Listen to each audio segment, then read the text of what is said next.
days. Sidecar. Is that when you take a bath too? I am not drinking a Sidecar today, folks, because I have had many recently and I'm trying to be a little bit better about drinking, but I will make one the next time I'm in the tiki bar and take some beautiful photos, and we'll put the recipe out there.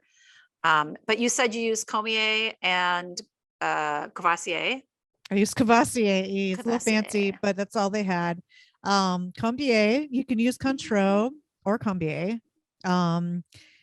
Do you use ever triple sec? I mean, or Curacao? No, you wouldn't. I tend to use for this Cointreau because it's the generally it's the best.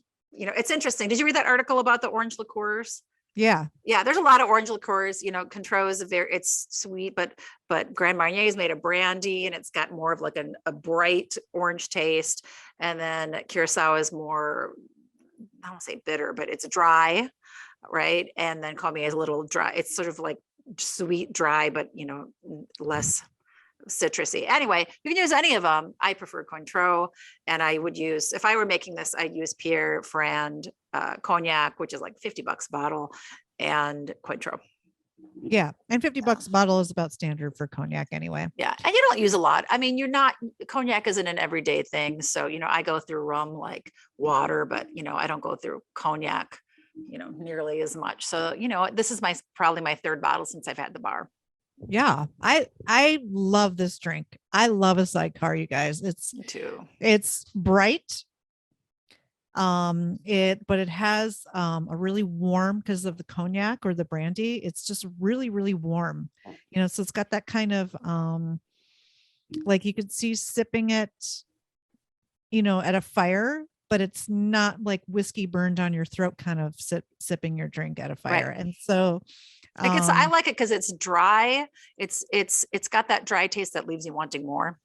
Like we were listening to that. I was listening to a podcast today about Sidecar. They said compulsively, you know, when you put a drink down, you immediately want to pick it back up because it's got that sort of dry taste that you just want to, it's not lingering on your tongue. You just want to keep stuffing it in there, but they can be a little dangerous too, you know, because it's a very well-balanced cocktail. It's dry, but it has enough sweet for you to keep wanting more. Yeah, it is such a good cocktail, you guys. And like Becca said, there's a lot of different kinds of orange liqueur.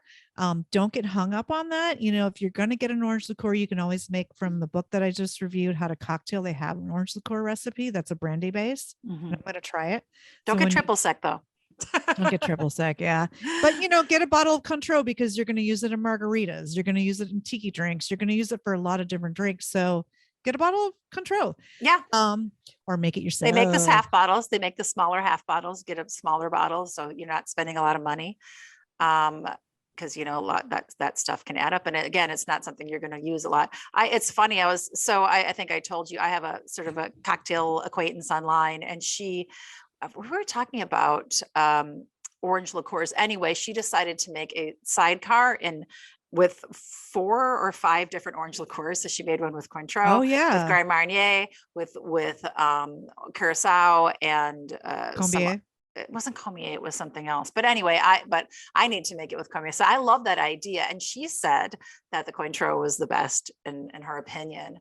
Well, that's originally how it was made. And also different orange liqueurs. You're going to do this whole episode, so I'm not going to do too much, but they're also made with different types of oranges from different regions of the world next time. I mean, I've been talking about it a lot, and what would I make? I mean, I suppose I could make anything. Oh, there's so many, right? Yeah, there's so many. But I did want to show you what I made the drink in.